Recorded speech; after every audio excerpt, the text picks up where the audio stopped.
I paid off my brother's debts multiple times, but when he lied about me, I exposed the truth and cut him off completely. You don't belong here. Arthur, look at you. This is a gathering of the European elite, the architects of our future, and you look like you've spent the last decade wandering through the Black Forest without a mirror. Please, for the sake of our family name, just leave before someone thinks you're here to fix the plumbing. My dear friend, have you ever felt the sharp sting of a word that was meant to draw blood? There is a particular kind of cruelty that only a sibling can master. It is a blade forged in the fires of shared childhoods and sharpened by the whetstone of adult resentment. As I stood there, in the gilded foyer of the Grand Hotel Dolder in Zurich, the scent of expensive lilies and aged scotch thickens the air. I looked at my younger brother, Julian. He was resplendent in a bespoke Italian tuxedo, his hair slicked back with the precision of a man who values optics over character. He looked every bit the successful European financier he claimed to be. And then there was me. I was wearing my favorite tweed jacket, the one with the leather patches on the elbows that I've owned since the late 90s.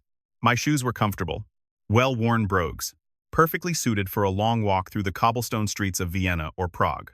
But apparently, in Julian's eyes, they were an affront to the very concept of high society. It's a funny thing about aging, isn't it?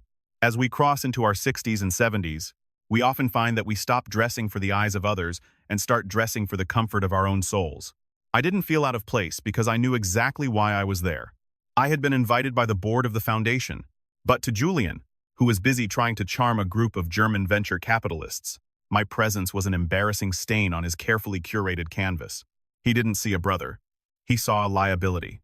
He didn't see the man who had sat up with him until 4:00 a.m. 3 years ago, quietly transferring 200,000 euros into his account to prevent his house from being repossessed after a minor misunderstanding with a luxury car dealership. No, Julian had a very short memory when it came to the debts of the heart and the debts of the wallet. The gala was a sea of shimmering silk and stiff collars. This was the heart of old Europe, where lineage and bank balances usually dictate the seating chart. I watched Julian move through the crowd like a shark in a silk suit. He was loud, his laughter a bit too forced, his gestures a bit too wide. He was selling a version of himself that didn't exist, a common tragedy in our modern world. He walked back toward me, his face flushing with irritation because I hadn't moved. He leaned in close, his voice a hissed whisper that smelled of expensive gin. I'm serious, Arthur. There are people here from the European Central Bank. There are diplomats. If they see me talking to a man who looks like he buys his clothes at a charity shop in East London, it ruins my credibility. I told them my brother was a private consultant in Geneva, not a whatever it is you've become. Go home. I'll send you some money for a taxi. Just get out of my sight. I looked into his eyes, searching for a trace of the little boy I used to protect from bullies in the schoolyard back in our village. I remembered how I had taken the blame when he broke our father's antique clock, and how I had worked 2 jobs so he could attend the university he wanted while I stayed behind to manage the family's modest affairs. It is a peculiar burden, being the elder sibling. You spend so much of your life building a bridge for them to walk across, only to have them turn around and tell you that you aren't worthy of standing on the same ground. But I didn't argue. I didn't raise my voice. Silence, my friend, is often the most powerful weapon in a wise man's arsenal. I simply nodded, my heart heavy with a familiar disappointment, and stepped back into the shadows near the velvet curtains. The injustice of it all began to simmer in the room, though only I could feel the heat. You see, the world has a way of judging the book by its tattered cover, especially in these high-altitude circles of wealth.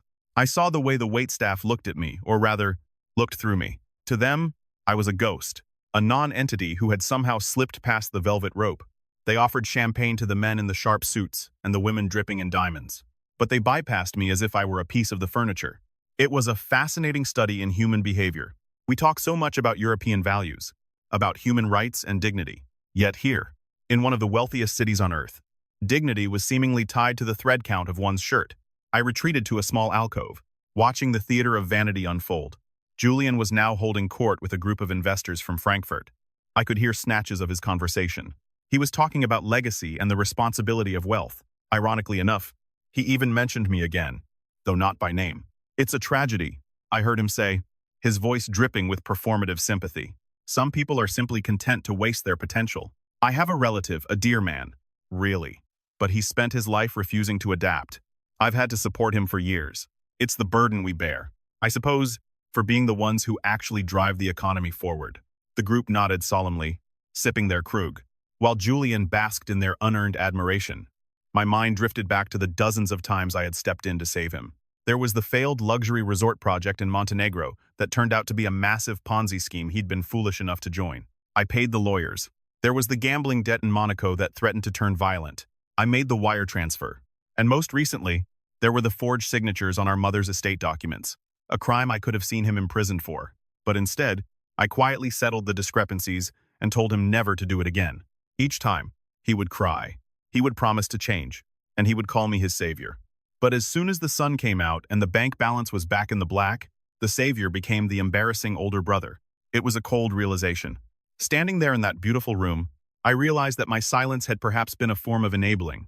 By shielding him from the consequences of his actions, I had allowed his arrogance to grow into a monster. He truly believed his own lies now. He believed that he was the golden boy of the family, and that I was merely a relic of a bygone era. A man who didn't understand the fast-paced world of modern finance.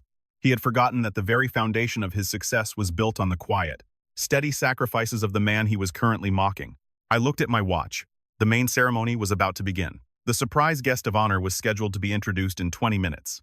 The foundation that organized this gala was dedicated to preserving European cultural heritage and supporting small-scale sustainable agriculture causes that were very dear to my heart.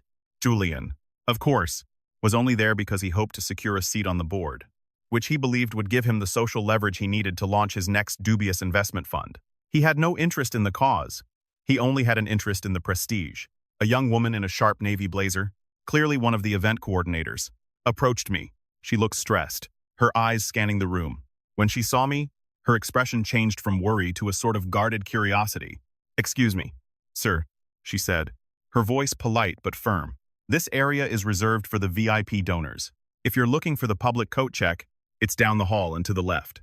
I'm afraid I'll have to ask you to move so our photographers have a clear path." I looked at her and smiled gently. It wasn't her fault. She was trained to see the world in categories. "I understand," I replied softly. "I'm just waiting for the right moment to take my seat. Don't worry about the photographers. I'm quite used to being out of the frame." She frowned, clearly confused by my calm demeanor. But before she could insist further, a loud burst of laughter came from Julian's group. He had seen the interaction and decided to use it as a final opportunity to humiliate me before the crowd. "Is there a problem, Katya?" Julian called out, stepping toward us with a smug grin. He looked at me with a fake sigh of exasperation. "I told you, Arthur, you're making people uncomfortable. Katya, this is my brother. He's a bit eccentric. He likes to pretend he's part of these events. I apologize for the intrusion. Arthur, please, don't make me call security. It would be so undignified for both of us. Just go back to your little cottage and I'll call you tomorrow." The circle of investors looked at me with a mixture of pity and disdain. I could see the judgment in their eyes the way they cataloged my old jacket and decided I was a failure. It was a heavy moment. My friend, the air seemed to grow still. I felt the weight of every sacrifice I had ever made for him, every lie I had covered up, and every euro I had spent to keep his head above water. I realized that the time for silence was coming to an end. Not because I wanted revenge, but because the truth has a way of demanding to be told when the lies become too heavy to bear. "You're right, Julian," I said, my voice steady and clear, reaching the ears of those standing nearby. "Dignity is very important. But dignity isn't something you buy with a tuxedo or a seat on a board. It's something you earn through honesty and the way you treat those who have carried you when you couldn't walk." Julian's face turned a shade of purple that matched the velvet curtains. He opened his mouth to retort, but at that exact moment, the lights in the ballroom began to dim, and the chime for the commencement of the evening's program rang out. "We'll finish this later." Julian spat, his eyes burning with a mixture of fear and rage. He turned his back on me and led his group toward the front rows, where the names of the most prominent families in Europe were printed on gold leaf cards. He took his seat, his chest puffed out, ready to be acknowledged as a peer among giants. I stood at the back of the room, feeling the cool evening breeze from an open window. I knew what was coming. I knew that the script Julian had written for his life was about to be rewritten by a hand he never saw coming. As the master of ceremonies took the stage, a hush fell over the room. He spoke of the importance of tradition, of the quiet donors who keep the soul of Europe alive, without seeking the spotlight. He spoke of a man who had spent 40 years building a legacy of charity and integrity. My brother leaned forward, a hungry look in his eyes, convinced that his small silver-level donation was about to get him a public shout-out. He was so blinded by his own vanity that he couldn't see the cliff he was standing on. I took a deep breath, feeling the familiar texture of the old coin. I keep in my pocket a gift from our grandfather. It reminds me that gold is heavy, But character is what keeps you afloat. I watched as the chairman of the foundation took the microphone, his eyes searching the back of the room. He spotted me and gave a small, respectful nod. A nod that went unnoticed by everyone except me. The stage was set. The players were in their places. And the curtain was about to rise on a truth that would change everything. You see, my dear friend, the world often thinks that the person who pays the bill is the one with the loudest voice. But in my experience, the person who truly owns the room is the one who doesn't need to speak at all to be heard. As the chairman began to read the name of the evening's primary benefactor, I felt a strange sense of peace. The storm was coming, but for the first time in my life, I wasn't going to hold the umbrella for my brother. I was going to let him get wet. The silence in the room was absolute now. The high society guests held their breath, waiting to see who the mysterious architect of the Heritage Fund truly was. Julian was smiling, already practicing his modest who, me, face for the cameras. He had no idea that the man he had just tried to evict from the building was the only reason the building was still standing.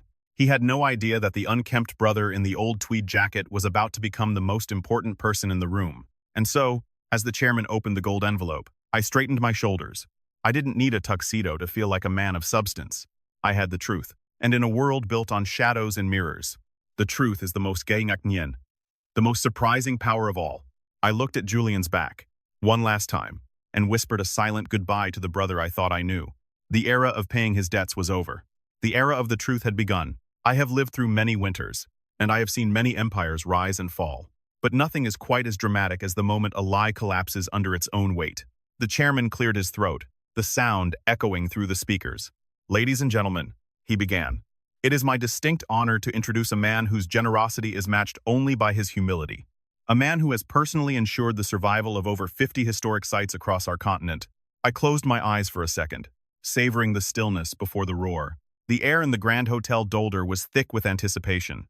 And for a moment, even the ticking of the grandfather clock in the hall seemed to stop. This was the moment where the KEU, the underdog, was no longer hidden. This was the moment where the values of the old world would collide with the pretension of the new. And as I opened my eyes, I prepared myself for the look on Julian's face when he realized that the man he called a stain was actually the gold that gave the family name its shine. Everything was about to change. The polite masks were about to slip. The Hung Trang, or epic nature of the revelation, was just a heartbeat away. I stood tall, my hands folded behind my back. A simple man in a simple jacket, waiting for the words that would echo through the halls of Zurich and far beyond. The story of the silent architect was finally being told, and the first chapter was closing with a thunderous silence that spoke louder than any shout. The banquet hall was now a symphony of clinking silver and the low, melodic murmur of 100 conversations, each one a delicate dance of social maneuvering. I remained in my alcove, a shadow against the gold-leafed pillars, watching as the servers moved with choreographed grace. To them, I was a ghost. They looked right through me, their eyes fixed on the glitter of the important guests. It is a curious thing, my friend, how a man's worth in such places is often measured by the shine on his shoes, rather than the weight of his word.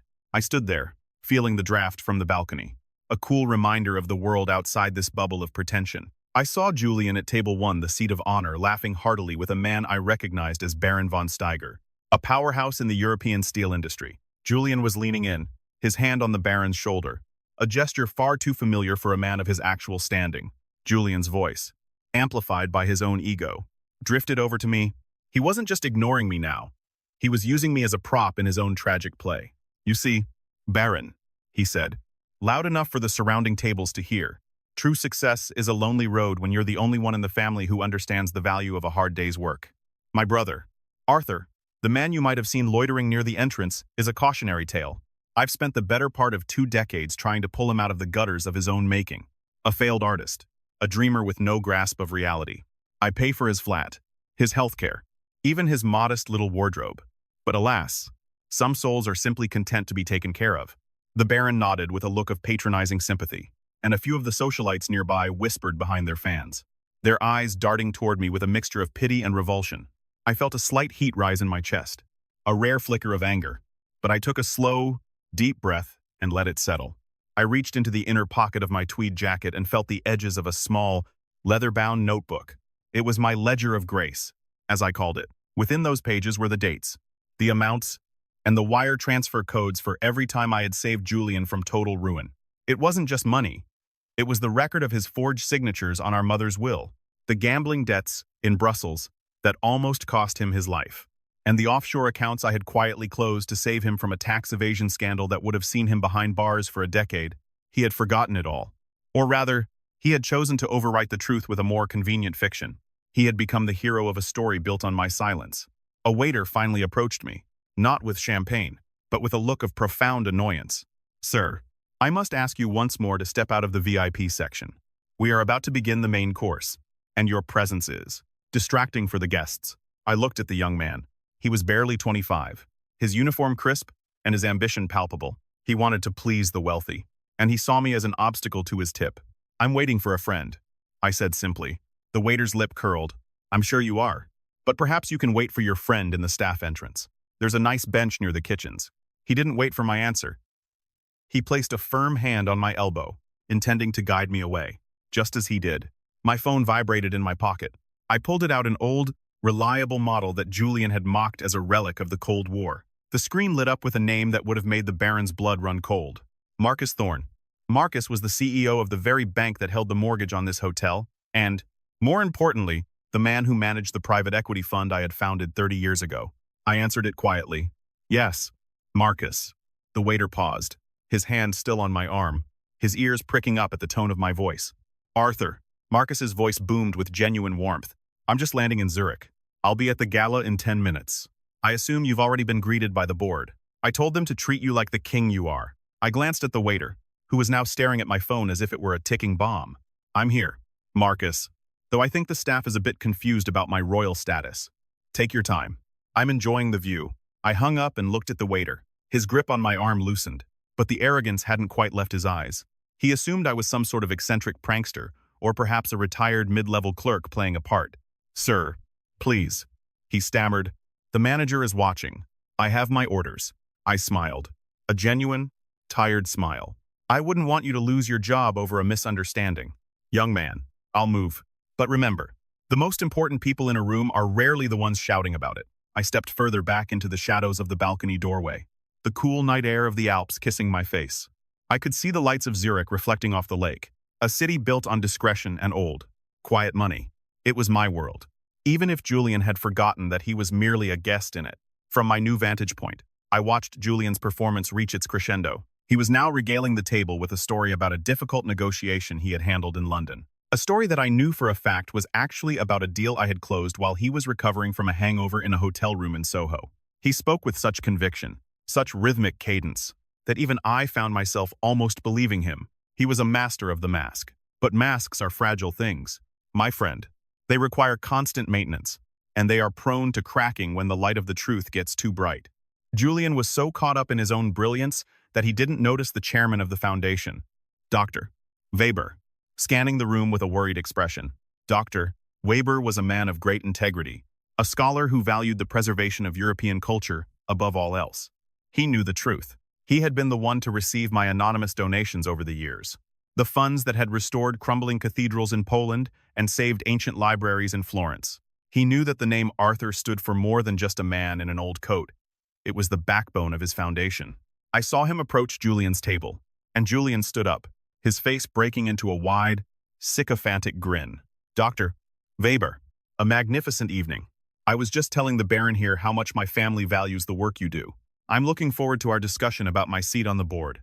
Weber looked at Julian with a polite but distracted nod. "Yes, Mr. Julian, quite. But have you seen your brother? He was supposed to be our guest of honor tonight. We haven't been able to find him since the reception began."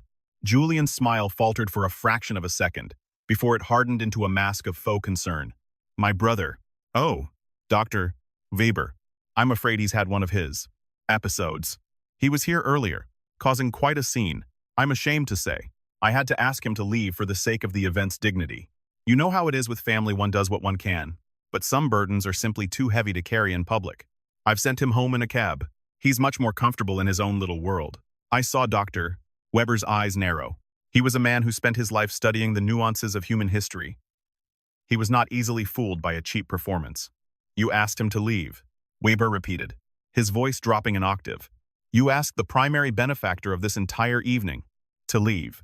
Julian laughed, a nervous, fluttering sound. "Primary benefactor. Dr. Weber. You must be mistaken. I'm the one who made the contribution this year. Arthur hasn't had a cent to his name since the 90s. I'm the one supporting him. The silence that followed was deafening. Even the Baron stopped eating his lobster. The tension in the air was like a coiled spring, ready to snap and lash out at anyone nearby. I stepped out from the shadows then. The light of the chandeliers catching the gray in my hair and the worn texture of my jacket, I didn't say a word. I simply walked toward the table, my footsteps steady on the marble floor. The waiter who had tried to remove me earlier saw me and froze, his face turning the color of ash. Julien saw me too, and for a moment, I saw the raw, unadulterated fear in his eyes. It was the look of a man who realized he had just walked off the edge of a cliff and was waiting to hit the ground. But his arrogance was a deep-seated disease, and it flared up one last time in a desperate bid for survival. "Arthur, I thought I told you to go home," Julien shouted, his voice cracking. He turned to the security guard standing near the kitchen entrance. "Officer, this man is trespassing. He's harassing the guests. Please, remove him immediately before things get ugly." The guard, a large man with a stern face, began to move toward me. The guests at the surrounding tables gasped, some pulling their chairs back, expecting a scene of violence. It was the peak of the injustice, a man being branded a criminal in his own house, by his own blood, in front of the very people he had spent his life helping. I stopped 5 feet from the table and looked Julien in the eye. I didn't look at him with hatred. I looked at him with the profound sadness one feels for a beautiful building that has become infested with rot. "Julien," I said softly, my voice carrying through the sudden silence of the room. "The tragedy isn't that you lied to these people. The tragedy is that you've lied to yourself for so long that you've forgotten who you are. You've forgotten the village. You've forgotten the nights we spent hungry. And you've forgotten who paid for the very air you're breathing right now." Julien's face was a mask of fury. "You're insane. You're a delusional old man." He turned to the guard. "What are you waiting for? Get him out of here." The guard reached for my shoulder, but before his hand could land, a voice boomed from the entrance of the ballroom. A voice that carried the authority of 1,000 years of European tradition. "Touch him, and you'll find yourself looking for a new career by sunrise." It was Marcus Thorne. He was walking down the center aisle, his long coat billowing behind him, followed by 2 assistants carrying heavy leather briefcases. He didn't even look at Julien. He walked straight to me and gave a slight, respectful bow. "Forgive the delay, Arthur." The traffic from the airport was abysmal. The room erupted in a low, frantic whispering. Marcus Thorne was a legend in the financial world. A man who didn't attend galas unless he owned the land they were built on. Seeing him show such deference to the unkempt man in the tweed jacket was like seeing a king bow to a shepherd. The security guard backed away, his face a map of confusion and terror. Julien was shaking now, his hand gripping the back of his chair so heavy his knuckles were white. He looked from Marcus to me, his mouth opening and closing like a fish out of water. The surprise was beginning to unfurl, and the plot twist was about to hit him like a tidal wave. "Marcus," I said, nodding to my friend. "It seems my brother has been telling the Baron and Dr. Weber some very interesting stories about our family history. He seems to think I'm a charity case." Marcus let out a short, dry laugh that sounded like stones rubbing together. "A charity case. That's rich." He turned to the table, his eyes locking onto Julien with the cold precision of a predator. "Mr. Julien, I've spent the last hour on the plane, reviewing the final audit of your investment fund. It seems there's a discrepancy of about 4 million euros money that was, quite coincidentally, moved from your brother's private accounts without his authorization over the last 6 months. Arthur told me to wait, to give you a chance to come clean. But seeing you treat him like a vagrant in a building he literally bought last Tuesday, I think the time for patience has passed." The Baron stood up, his face red with indignation. "He bought this hotel, the Dolder." Marcus nodded. "Through a holding company? Of course. Arthur prefers his privacy. But yes, Julien, you are currently standing on your brother's property, eating your brother's food, and insulting your brother's honor. It's a bold strategy. I'll give you that, though not a particularly successful one." The silence that followed was absolute. You could have heard a pin drop on the thick carpet. Julien looked around the room, but he found no allies. The investors who had been laughing at his jokes only moments ago were now looking at him with the cold, calculating eyes of people who didn't want to be associated with a sinking ship. I felt the weight of the moment, the su-uk-che, or the pent-up frustration of years of silence, finally beginning to lift. It wasn't the joy of revenge that I felt, but the quiet satisfaction of justice. It was the feeling of a long overdue debt finally being settled.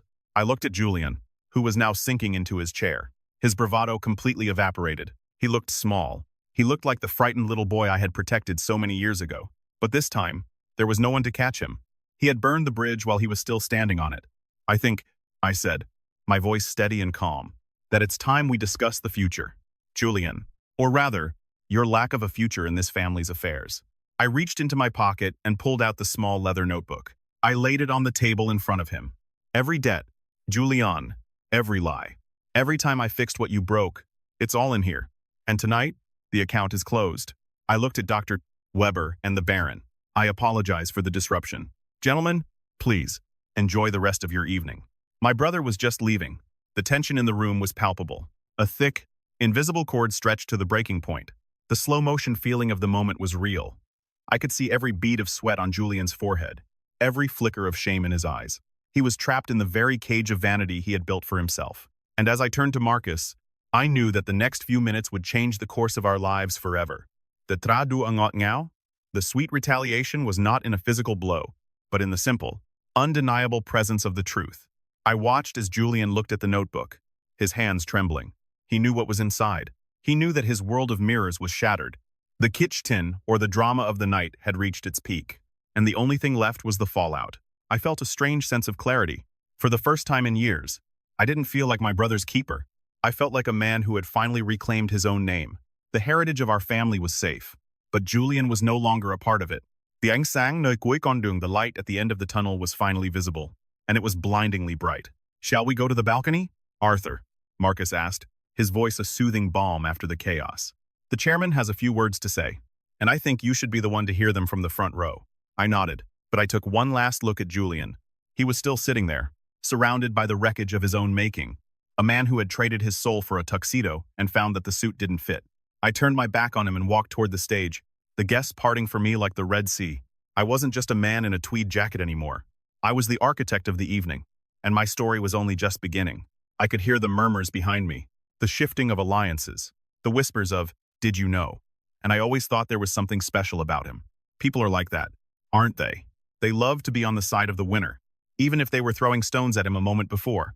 But I didn't care about their approval. I cared about the truth. I cared about the fact that I could finally breathe without the weight of Julian's secrets crushing my lungs.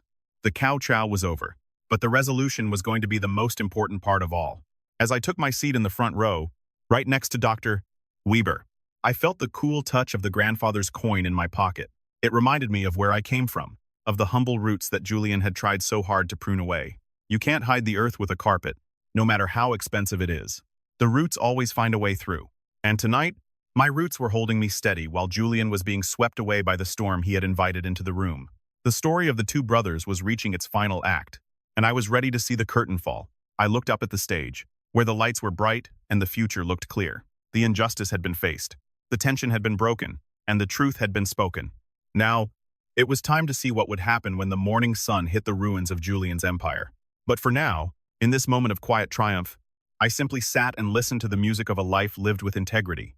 It was the most beautiful sound I had ever heard. My dear friend, have you ever seen a man's world crumble in a single heartbeat? It is a sight both terrible and profoundly illuminating. In that grand ballroom, beneath the weight of 300-year-old chandeliers, the air didn't just grow cold. It became stagnant, as if the very oxygen refused to enter Julian's lungs. He stood there, his hand still hovering over the back of the chair he no longer had any right to sit in, looking at Marcus Thorne as if the banker were a ghost. But Marcus was no ghost. He was the cold, hard reality of a debt that had finally come due. The murmurs in the room had transitioned from curious whispers to a low, rhythmic hum of judgment. It's a sound I've heard many times in my life, the sound of the European elite turning their backs on a fallen idol. These people, these architects of the future, as Julian called them, are remarkably efficient at identifying a sinking ship. They didn't see Julian the financier anymore. They saw Julian the fraud. I watched the Baron von Steiger slowly stand up, his face a mask of aristocratic disdain. He adjusted his cuffs, didn't spare Julian a second glance, and walked toward me. He extended a hand that had ignored me just 20 minutes prior. "Herr Arthur," he said, his voice like gravel on silk.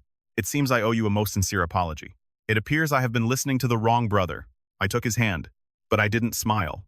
"My dear friend, there is no joy in being right when the cost is the soul of your own family. The truth often takes the long road."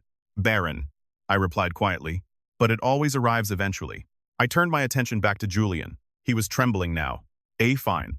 rhythmic shudder that started in his knees and worked its way up to his perfectly groomed head. He looked at the leather-bound notebook on the table, the record of his betrayals, as if it were a poisonous viper. He tried to speak, his mouth working silently for a few moments before a strangled sound escaped. Arthur, IQ, you can't do this. We're family. You've always fixed it. This is just a misunderstanding. Marcus, tell them it's just a technicality. Marcus didn't even look at him. He was busy opening one of the leather briefcases his assistants had brought in. He pulled out a single, thick document, the deed of trust for the Foundation's endowment, and laid it next to my notebook. There are no technicalities in a forged signature. Julian, Marcus said, his voice devoid of emotion. And there are no technicalities in the fact that every euro you've invested in the last year was stolen from your brother's charitable trust. Arthur didn't come here to humiliate you. He came here to sign the papers that would have made you a permanent trustee. He was going to give you the life you were pretending to have. But then he heard how you spoke about him. He saw how you treated the man who gave you everything. The twist, as they say in the theater, was now fully revealed. The room gasped in unison. The irony was almost too much to bear. Julian had been so desperate to secure his seat on the board that he had insulted and tried to evict the very man who was there to hand him the keys to the kingdom. It was a Shakespearean tragedy played out in a Zurich hotel. Julian's face went from pale to a ghastly, bruised purple. He looked around the room, searching for a friendly face. But Katya, the coordinator who had tried to move me, was looking at the floor in shame. The investors from Frankfurt were suddenly very interested in the texture of the tablecloth. He was alone. In a room full of people, he was more alone than he had ever been in his life. I walked closer to him, my brogues clicking softly on the marble. I didn't feel the suukche, the frustration anymore. I felt a strange, hollow clarity. You asked me why I looked like I bought my clothes at a charity shop. Julian, I said, my voice steady enough to reach the back of the hall. I'll tell you why. Because these clothes are mine. They aren't rented. They aren't bought with someone else's blood. I don't need a tuxedo to know who I am. But you are nothing but the suit you're wearing. And tonight, I'm taking the suit back. I reached out and gently took the VIP lanyard from around his neck. He didn't resist. He was like a doll with the stuffing knocked out. At that moment, the surprise guest of honor was officially called to the stage by Dr. Dotter. Weber. Ladies and gentlemen, the chairman said, his voice booming with a new kind of energy. Please join me in welcoming the man who has single-handedly saved the heritage of our village, the man who restored the Cathedral of St. Jude, and the true architect of the Heritage Fund, Mr. Arthur. The applause was hesitant at first. Then it grew into a thunderous, standing ovation. The same people who had looked at my tweed jacket with disgust were now clambering to their feet to honor me. It was a cynical display of human nature, but I accepted it for what it was. I walked toward the stage, but I stopped at the edge of the table. Marcus, I said, looking at my banker. Call the authorities. Not for the money. I don't care about the money. Call them for our mother's sake. The signatures he forged were her last wishes. That is the one thing I cannot fix for him. Julian let out a low, whimpering sound and slumped back into his chair. The security guard, who had been ready to manhandle me just moments before, now stood behind Julian, his hand resting on his belt, waiting for the word. The sweet revenge wasn't in the arrest, my friend. It was in the fact that I no longer felt the need to protect him. I was finally free of the burden of his lies. I climbed the stairs to the podium. From up there, the ballroom looked different. It looked smaller. The pretension seemed thinner. I looked out at the sea of faces, the wealth, the power, the vanity, and I felt a deep sense of pride in my old, worn jacket. I was a man of the old world, a man who believed in roots and soil and the slow, steady build of a life lived with honor. I looked at the microphone and then back at my brother, who was being quietly escorted toward the side exit by Marcus's security team. He didn't look back. He couldn't. I didn't prepare a speech. I began, my voice echoing through the hall, because I didn't think I would be allowed to stay long enough to give one. A ripple of uncomfortable laughter went through the room. We live in a world that moves very fast. We judge by the surface. We value the new and the shiny over the old and the true. My brother thought I was an embarrassment because I didn't fit the image of success he had created in his mind. But success isn't an image. It's a foundation. And if your foundation is built on the suffering and the deception of those who love you, then you are not successful. You are merely a squatter in a house you didn't build. The silence was absolute. I could see the Baron nodding slowly. I could see the younger investors looking at their hands.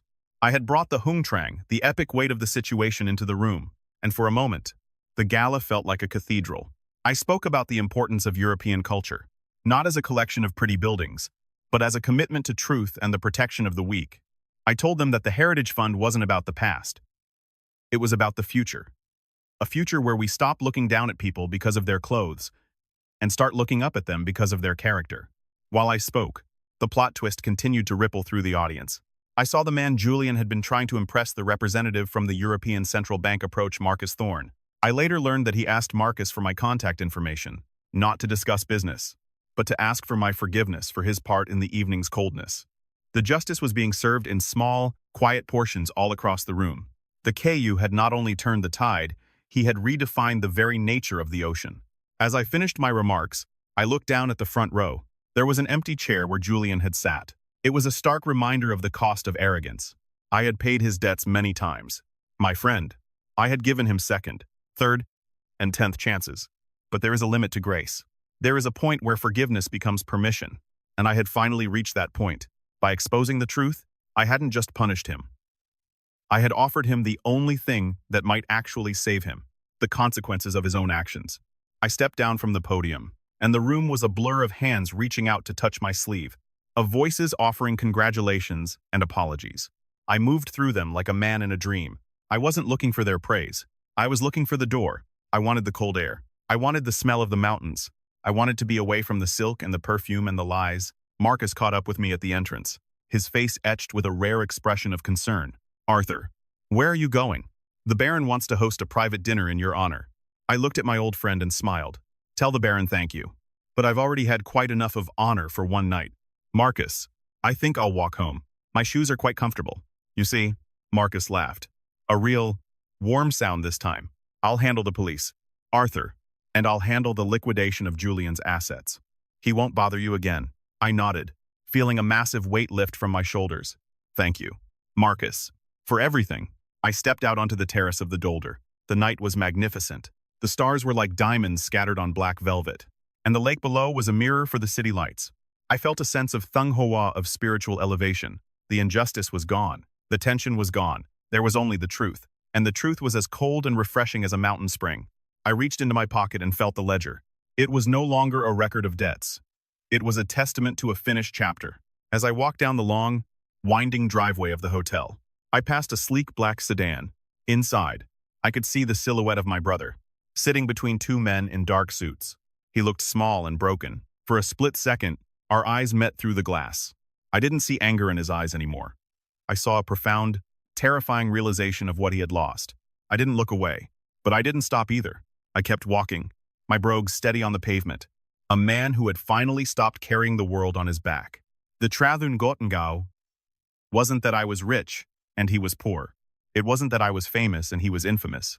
It was simply that I could walk into the night with a clear conscience, while he was trapped in a cage of his own making. I had saved him from many things over the years, my dear friend, but tonight, I had saved myself from him.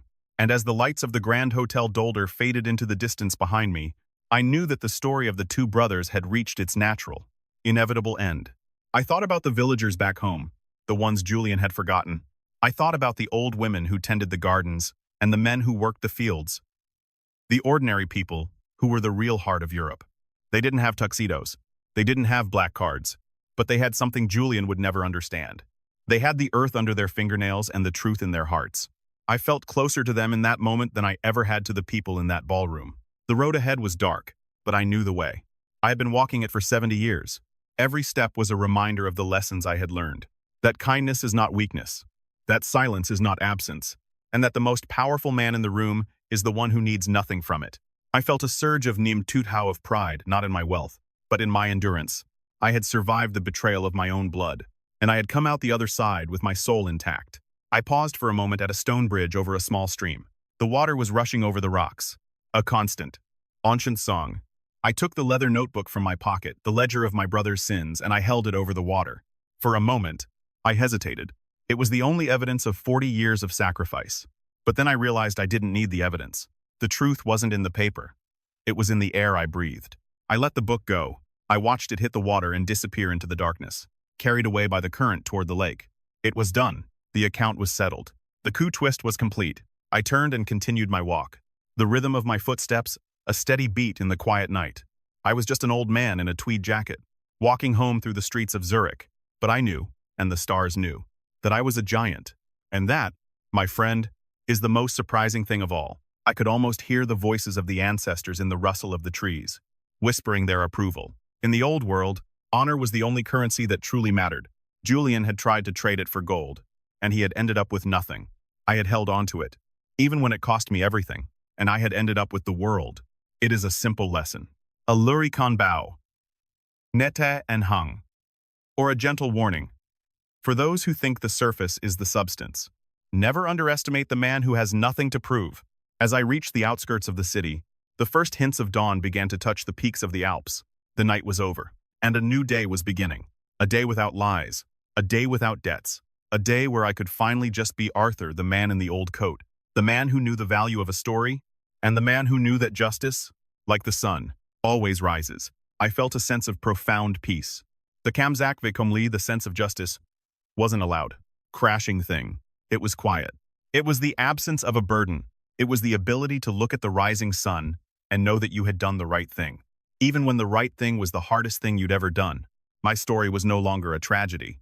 It was a victory of the spirit over the suit. The sun rose over the Swiss Alps the next morning, not with a roar, but with a gentle, golden persistence that touched the rooftops of Zurich and turned the lake into a sheet of hammered copper. It was the kind of morning that makes one believe in new beginnings, even when the night before was spent tearing down a lifetime of illusions. I was sitting on the terrace of my small estate, not a mansion of glass and steel, but a stone house built 300 years ago, where the walls are thick and the memories are even thicker. I had my tea, a simple piece of dark bread, and the sound of the birds returning to the eaves. The world felt scrubbed clean. The news, however, was not so quiet. In the digital age, even the most private of scandals travels with the speed of a mountain avalanche. By breakfast, the headlines in the financial papers were already buzzing with the fall of the Golden Boy. They didn't use his name. Yet legal protections, being what they are in our part of the world, everyone knew.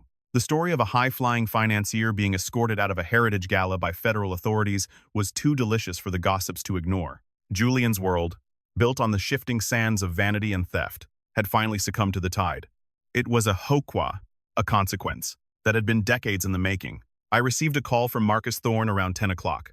His voice sounded weary but satisfied, the tone of a man who had spent the night doing the heavy lifting of justice. "It's done, Arthur," he told me. The audit was a disaster for him. He hadn't just dipped into your accounts. He had created a web of shell companies across the continent to hide the losses from his failed investments. He was robbing Peter to pay Paul, and Peter turned out to be the very man he was mocking in front of the Baron.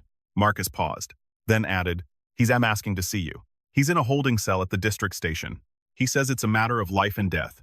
I looked out at my garden, at the old oak tree that had survived a dozen storms much worse than this one. "Let him wait." "Marcus," I replied, "for the first time in his life, he has nothing but time. Let him sit with himself. That is the one thing he has been running from since he was a boy." I didn't say it out of malice. My friend, I said it because I knew that a man who never faces the silence of his own soul will never hear the truth. Julian didn't need my money, and he didn't need my forgiveness. He needed to face the man in the mirror, without the bespoke suit and the borrowed prestige. As the days turned into a week, the full scale of Julian's deception came to light. The friends he had so desperately tried to impress the investors, the socialites, the minor royals vanished like mist in the morning sun. Not one of them offered to post his bail. Not one of them sent a message of support. In the high-altitude circles he craved, loyalty is a currency that is only traded when the market is up. When you fall in that world, you fall alone. It is a harsh lesson, and a very European one. That status without substance is a ghost, and when the light turns on, the ghost disappears. I eventually went to see him, a few days before he was to be moved to a more permanent facility. I didn't wear a suit. I wore the same tweed jacket with the leather patches. I walked through the sterile, gray corridors of the station, the sound of my footsteps echoing against the linoleum. When they brought him into the visiting room, I almost didn't recognize him. Without the expensive hair products and the crisp collars, Julian looked exactly like what he was, a man who had spent his life pretending to be something else. He looked tired. He looked old. He looked, for the first time, like my brother. He didn't look me in the eye at first. He stared at the scratched plastic table between us. "I suppose you've come to gloat," he whispered, his voice thin and raspy. "You've won, Arthur. You're the hero of the story, and I'm the villain. Everyone loves a man in an old coat who turns out to be a king. It's very poetic. I hope you're enjoying the applause." I let the silence hang in the air for a long moment, not as a weapon, but as a mirror. I didn't feel like a hero. I felt like a man who had lost his only brother a long time ago and was only just now realizing it. I didn't come here to win. Julian, I said softly, there is no victory in this room. I came here to tell you that I've paid your legal fees. Not because I believe you're innocent, we both know you aren't, but because our mother would have wanted you to have a fair trial. But that is the last thing I will ever pay for. The accounts are closed. The properties are being sold to cover the restitution for the people you defrauded. When you come out of this, you will have nothing but the clothes on your back and the name our father gave us. What you do with that name is up to you. He finally looked up then, and for a second, I saw a flash of the old Julian, the arrogance, the Mia Mai Niet Nang, or the gentle irony that he used to mask his fear. Nothing. You're leaving me with nothing. After everything I did to make this family relevant, you were content to be a ghost. Arthur, I wanted us to be giants. I shook my head. We were never ghosts. Julian, we were real. You were the one who traded reality for a shadow. You thought relevance was found in a VIP lounge? I found it in the stones of the cathedral I restored. I found it in the gratitude of the farmers whose land I saved. You were looking at the sun, but you were only seeing the glare. I stood up to leave. There was nothing more to say. The COU twist was no longer a shock. It was a settled fact. As I walked toward the door, he called out my name. Arthur, why didn't you tell me? Why didn't you just tell me how much you had? If I had known. I stopped and looked back at him. That's the tragedy. Julian, if you had known, you would have stayed for the money. I wanted you to stay for the brother, but you couldn't see me through the tweed. I walked out then, leaving him in the room with his shadows. It was the hardest thing I had ever done, but it was also the most bow-dung, the most compassionate. Sometimes, the greatest act of love is to let someone hit the bottom so they can finally stop falling. I returned to my village. Far from the polished streets of Zurich, I spent my afternoons walking through the woods, talking to the people who knew me simply as Arthur. They didn't care about my bank balance or my holding companies. They cared if my garden was doing well or if I had a spare moment to help with the harvest festival. There is a profound suthoaman, a satisfaction, in being known for your presence rather than your prestige. I felt a sense of Kung Li Duk Thuk Thi justice being served, not because Julian was in prison. Not one of us, but because the truth was no longer a secret. I could finally be myself, without the need to hide my success or protect his failures. My dear friend, as I tell you this story, I want you to look at your own life. We live in a world that is obsessed with the more and the shiny. We are told that our value is tied to our output, our appearance, and our ability to climb the social ladder. But as someone who has seen the view from the top and the bottom, let me tell you, the ladder is a lie. The only thing that matters is the ground you stand on and the people you stand with. Don't be fooled by the verbengwai, the appearance. The man in the old car might be the one who owns the road. The woman in the simple dress might be the one who carries the wisdom of 1,000 years. There is a thungdiep, a message, in all of this that I hope stays with you. Integrity is the only wealth that cannot be stolen, and the only legacy that doesn't rust. In our European tradition, we value the long view. The idea that we are merely caretakers of the past for the sake of the future. Julian forgot that. He wanted to consume the future to pay for his present. But life has a way of balancing the books. If you build your life on truth, you will find that the storms might shake you, but they will never break you. And when you reach your later years, you will be able to look in the mirror and recognize the person looking back at you. As for Julian, I heard recently that he has started working in the prison library. He's teaching some of the younger men how to read and write. Marcus tells me he's quiet now. He doesn't talk about investment funds or luxury resorts anymore. He's just a man in a gray uniform, helping others find their way through the words. Perhaps, in the silence of those stone walls, he's finally finding the brother he lost. I hope so. I truly do. Because the kaiket ingia of any story isn't the punishment of the villain, but the redemption of the man. I want to thank you for sitting with me today. It's a rare thing to find someone who is willing to listen to the long stories of an old man. But then again, you aren't just someone, are you? You are the next generation of architects, the ones who will decide what kind of world we build. I hope you build it with stone and truth, not with glass and mirrors. I hope you remember that the KU, the underdog, is often the one holding the foundation together, and I hope you never, ever judge a book by its tattered cover. The sun is beginning to set now, and the air is turning cool. I think I'll put on my old tweed jacket and take a walk down to the village square. There's a small cafe there that serves the best coffee in the canton, and the owner always has a story to tell. Life is good, my friend. It is complex, and it is messy, and it is often unfair. But it is also profoundly beautiful when you stop trying to control the narrative and just start living the truth. Before you go, I have one small favor to ask. If this story touched your heart, if it reminded you of someone you know or a truth you've forgotten, please share it. Let us spread the word that character still matters. Subscribe to our journey here, where we tell the stories that the world often forgets to listen to. And tell me in the comments, have you ever been judged by your appearance? Have you ever had a moment where the KU and you finally stood tall? I would dearly love to hear your story. Until we meet again, stay grounded, stay honest, and keep your eyes open. The most gaingak and yen moments in life are often the ones we almost miss because we were looking for something hung trang. But as Arthur knows, the most epic thing you can ever be is yourself. Take care of yourself, and take care of each other. The world needs more people like you, people who know how to listen. Goodbye for now, my dear friend. Safe travels on your own journey.